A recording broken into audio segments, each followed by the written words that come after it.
Fight Live returns to Channel 5 this Friday. Two of Britain's most exciting super lightweights collide at London's legendary York Hall. Don't miss Eubank versus Farrell this Friday on Channel 5. I'm going to share something with you that might put me in a very negative light, yeah. Relationships are not my forte. See if someone grabbed up my wife or something, completely different ballgame. I'll walk away from it, and this has been like a therapy session. Oscar Bevis, IFL TV, proudly sponsored by the last year at the historic Repton Boxing Club. Nisse Sauerland joins me, mate. It's been an absolute while. Good to see you. How are you? I know, it's been ages. I've been wondering where you've been. What have you been up to? Disappeared into the lurch, mate. That's where I've been. Really good card on Friday night. Ties in with the football as well, which we'll talk about in a sec. Got to jump straight into the main event. Harlem Eubank, Tom Farrell. Really good fight. And I said this to Harlem earlier, actually. If he beats Tom Farrell, he's probably had one of the best years out of all the British prospect level fighters. Well, I think Harlem in a way needed his break, and he's had it this year.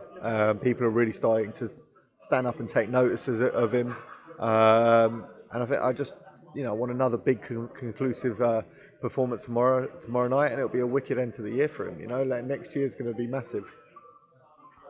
Is it kind of signalled the start of him perhaps making his own way in the sport? Because obviously we know what the Eubank name comes with. He don't need to be told that. He's probably done a million interviews about it. But I feel like this year people are just kind of starting to see Harlem Eubank rather than just the Eubank.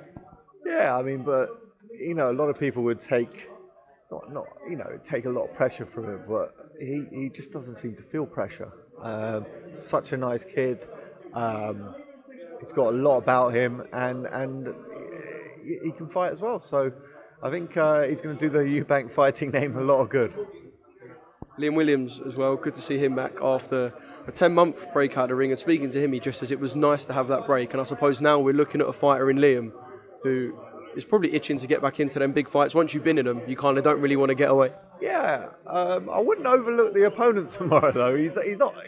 Listen, world-class fighter, but he's tough and he's very game. So let's see. Liam needs to not take his foot off the pedal for 1 second there.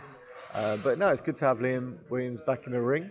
I'm sure he's got a lot left in the tank. Obviously, it was a big fight in February against Eubank Jr. But he lost pretty conclusively. But I expect him to be back. He's a world-class fighter. Could this signal the start of like a good working relationship with you and Liam? Because I know obviously this is the first time Liam's fought on Channel 5 as well. So from here on out, could we see kind of you and Liam working together? And I suppose you providing the big fights that he's going to want. Liam's a very, very big name. So why not? It's definitely something to talk about. Let's see how it goes tomorrow night. We have a close working relationship. We worked before together. So why not? Why not? And it ties in with the football, this show as well, which I have to say I'm pretty happy about. It's going to be 4 or 5 fights, a little break for the England game, and then Harlem and Liam at the top of the card. As a football man yourself, I can imagine you was pretty happy with that idea as well. Yeah, it's a bit of a dream night, really, isn't it? Boxing, football, boxing, and then you're in the heart of East London. You can go out afterwards as well. So it's a good night out. Not sure if there's any tickets left on the door. There might be. There might have been a few handbags today from the fighters, but if there is, we'll put a post out and people to come along and watch the football and support the fighters. I'll take that as an invitation for me to come out in the East End with yourself after. Nathan will be there as well. Don't worry. Oh, I'm definitely coming. Nathan Gorman and Fabio Wardley, obviously you were there earlier at the press conference table. I don't know if you had kind of saw it from the outside and you were watching them when they was on that match and broadcast. Very respectful, very friendly, but kind of in that position where they can't look at each other and give too much away. It was friendly but tense in a way. It's just really awkward, isn't it, really? I just don't... They both look like they didn't want to be standing next to each other. I said that. I was like, why are you guys doing an interview together? It's just, I don't know. I don't agree with it. But, unless it's a gloves are off sort of situation, then fair enough. But two of them together like they're, on a dating show or something. Yeah, it was awkward. I could feel it. I said straight away, I was like, mate, that was a bit awkward. And then Bunsey grabbed them both at the same time as well. Look, it's one of those ones, isn't it? It's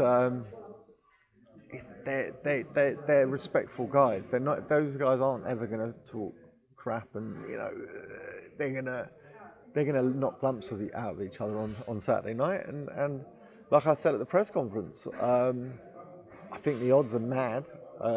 Gorman is the younger fighter, but the more experienced fighter. He's fought at the higher level.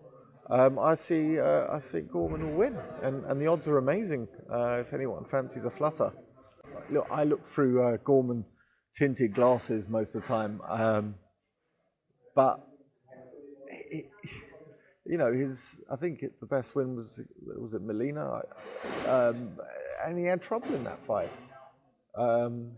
So I don't know. The best Molina may have been a bit too much for him, So I think it's a brilliant fight. It's a great weekend of boxing as well. You really can't wait for that fight, and like you said, a great weekend of boxing. I do kind of get your thoughts on some other stuff. We saw the pay-per-view price announced for Tyson Fury and Derek Chisora. It seems like not long ago that perhaps a £20 pay-per-view was a one-off, and now in a very price-sensitive era, as Eddie said himself, 26 seems to kind of be the norm. Just your take on a fight that has kind of got a bit of criticism, yet we're still sticking around that £26 price point. I get it. Listen, it's the Fury brand, isn't it? I think, I don't know, really, I don't want to say anything that's going to bite myself in the arse because I'm a promoter at the end of the day, and yeah, I think that a lot of people are having trouble at the moment financially, so it is obviously maybe not the best time to whack up prices on a pay-per-view, which a lot of people are a little bit sort of, questioning whether it should be a pay-per-view, whether the fight should actually be happening. I, for one, think Del Boy's, he's going to give it a go like he always does. I think he's, in some ways, a more dangerous fighter than the last time they fought. He's fitter, definitely. But at the same time, I think, I think it's a bit expensive, considering the absolute shit we're going through at the moment. Pardon my French, but a lot of people are struggling to heat their houses and whatever else. I've got a effing electric car. It's a nightmare. My fucking bills have gone right through the roof. First world problems and all that, but it's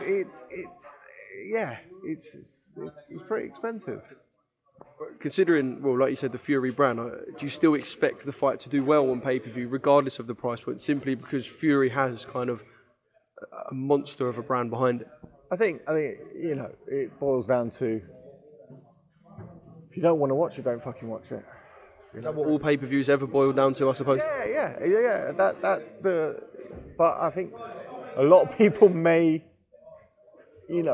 forgo something else and pay for the pay-per-view because of the great brand that Tyson has. So yeah, it's like I said, if you don't like it, don't watch it. However, people love Tyson Fury and they're going to want to watch it. Just on Chris Eubank and Conor Benn, kind of obviously all went a bit quiet after we had the original chaotic 3 weeks or so. It seems like it's coming up again, and promoters and people are like talking of how it's a fight that we could still potentially see. Obviously, look, so much crap to deal with. But are you kind of still of that mindset that we will see Chris and Conor? Yeah, I'm hopeful we'll see it.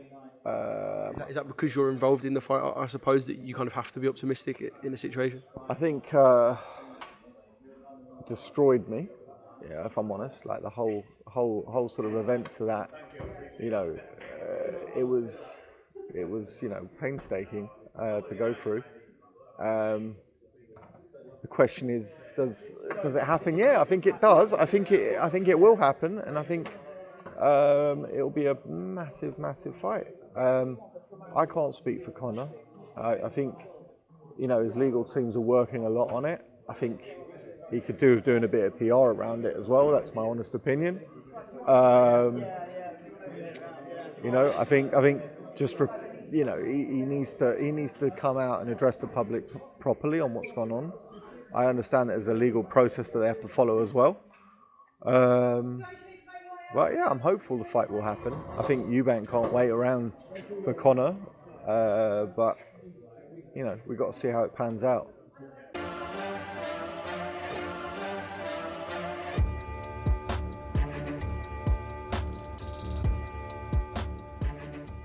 Fight Live returns to Channel 5 this Friday. Two of Britain's most exciting super lightweights collide at London's legendary York Hall. Don't miss Eubank versus Farrell this Friday on Channel 5. I'm gonna share something with you. That might put me in a very negative light. Yeah. Relationships are not my forte. See if someone grabbed up my wife and saying completely different ballgame. I'll walk away from it, and this has been like a therapy session.